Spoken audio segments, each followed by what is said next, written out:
This is Rugby Merlin and welcome back to the channel. This is my review of England versus Ireland. A good start from both teams. Van der Fleer has taken the ball up really well in attack and Ireland do get a penalty early on. Crowley slots it over and it's 3-0 to Ireland. England though, they do go on the attack and Furbank feels the ball and England go wide.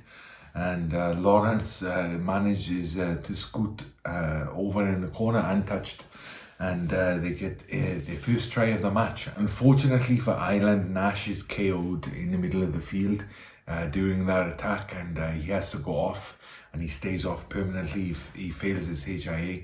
And that proved to be a bit of a pattern in the match for Ireland. They had to do a lot of rejigging and reshuffling in the back line, and it ultimately cost them, I think, in this game. The Twickenham crowd is really getting behind England, and it's nice to hear.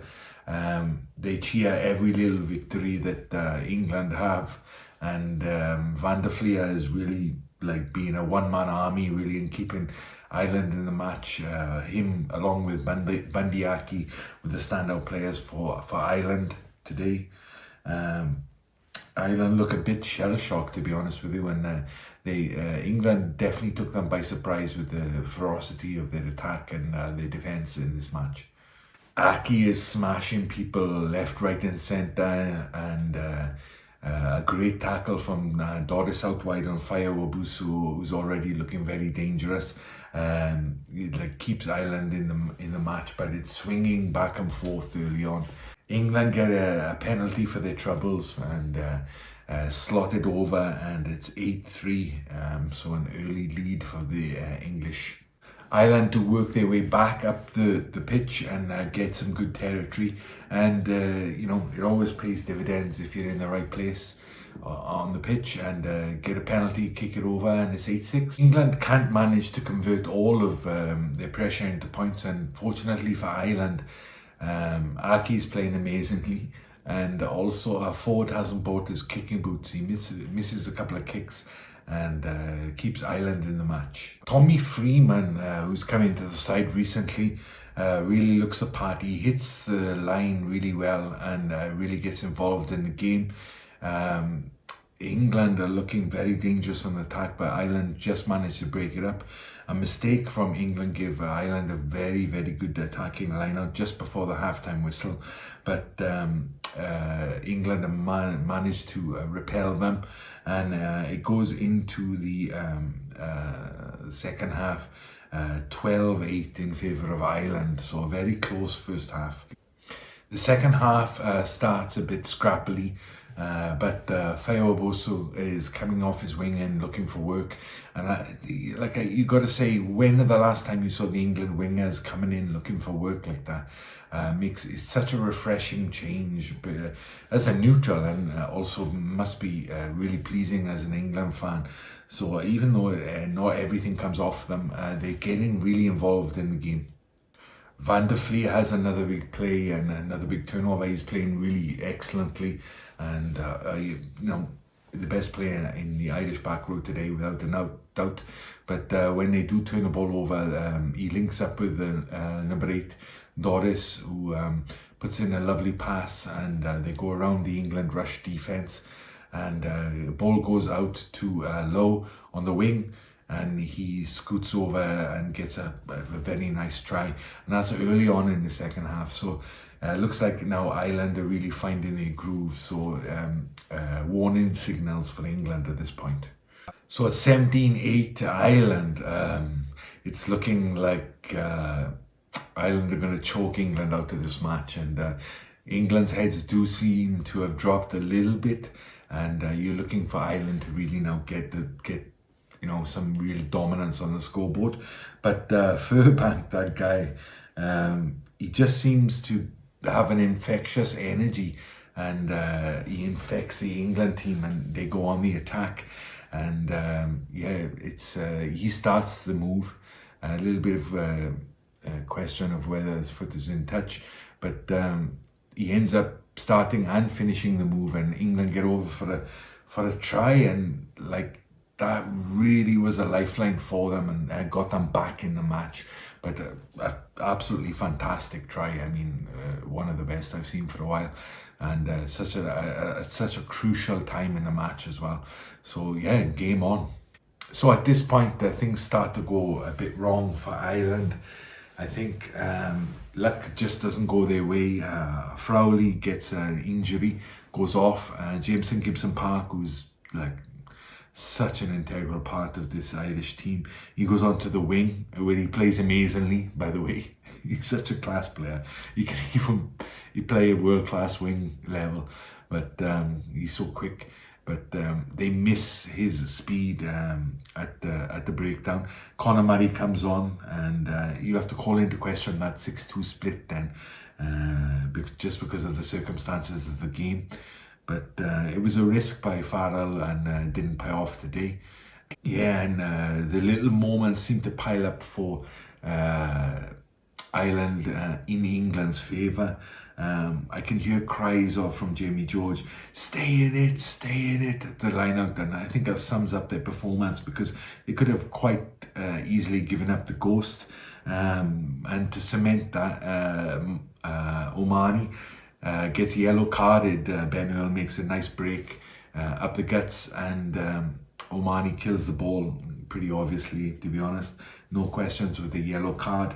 And he gets yellow carded for 10 minutes. And at the same time, you get Marcus Smith coming on. So everything now seeming to pile up in England's favour. So the big second row for England, George Martin, finally starts to make an impact in the game, makes some big hits.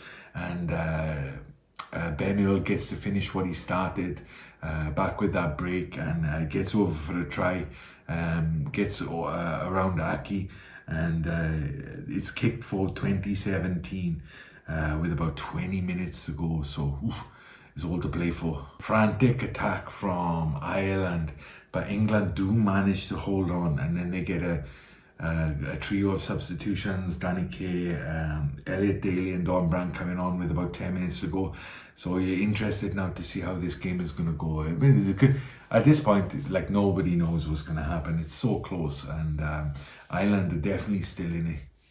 Aki is still going strong. I can't believe he maintained his level of performance for so long in this match. It was pretty phenomenal, actually, and one of the best performances I've seen him have, even though he's had some great ones recently.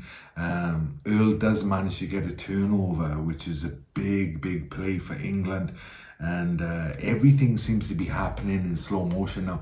There's so little time left in the game that everything seems to be going really slowly, and every small mistake or every small play that any of the players make is really going to be amplified from this point on. Murray does make two really awkward and kind of strange box kicks from the base of rucks. Ireland get out of jail on these two, and Crowley eventually blasted into touch, and Ireland regained the initiative. But those were very weird kicks there, and put Ireland under a lot of pressure. But Ireland make the most of the situation, and from the line out they attack. And they work the ball wide to James Lowe, who always looks strong with the ball in his hand, and they go over for a try, 22-20. It's not kicked from the touchline by Crowley, but Ireland have done well to get back in the lead at this point. England do take it direct again from the restart, and they get a penalty. Daly tries a long range kick, doesn't work out, but another missed touch from Lowe on his left boot, that famous left boot of his. And I think that's maybe the third one that has put Ireland in trouble this game.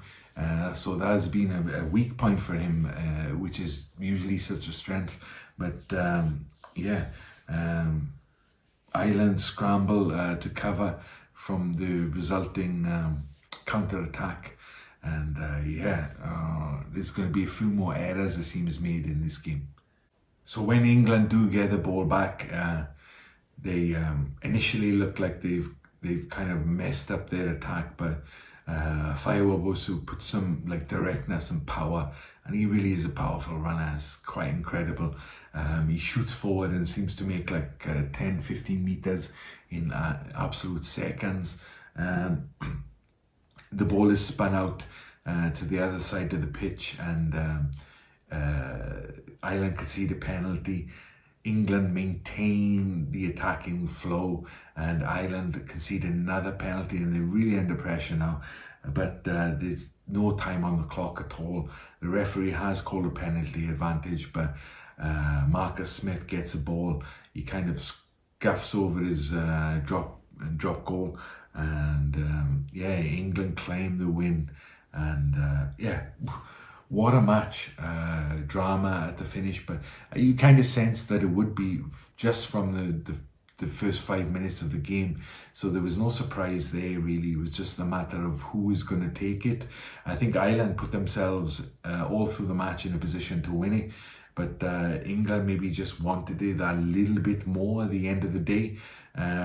Substitutions, I think the rejigging, and particularly Jameson Gibson Park not playing at 9 was a big blow for Ireland. I mean, he's such an integral player to how their attack flows, but saying that, they did still manage to get points on the board. So two very good performances from two very good teams, and I'm including England in that because they played really well. And I think some of the youngsters coming through, Furbank in particular and Fayowabusu in the backs, they really offered some kind of attacking flair that we haven't seen from England for a long time. And I think it put Ireland on the back foot, and England were managed to make the most of their chances. You have to remember a few kicks were missed by Ford as well in the first half, but yeah, what a great match to watch. Pure excitement from start to finish, and two quality sides, I have to say. So there's no shame in either side winning or losing that match. It was a quality affair worthy of any international test match. So yeah, absolute pleasure to watch. I hope you guys enjoyed it too. Really looking forward to the next week. Next week's Six Nations, and it's going to be a cracking weekend finale to this Six Nations tournament that's been a little bit up and down, but yeah, couldn't ask for more in the last week. So if you've made it this far, thank you very much for listening, and I will see you next time. Bye bye.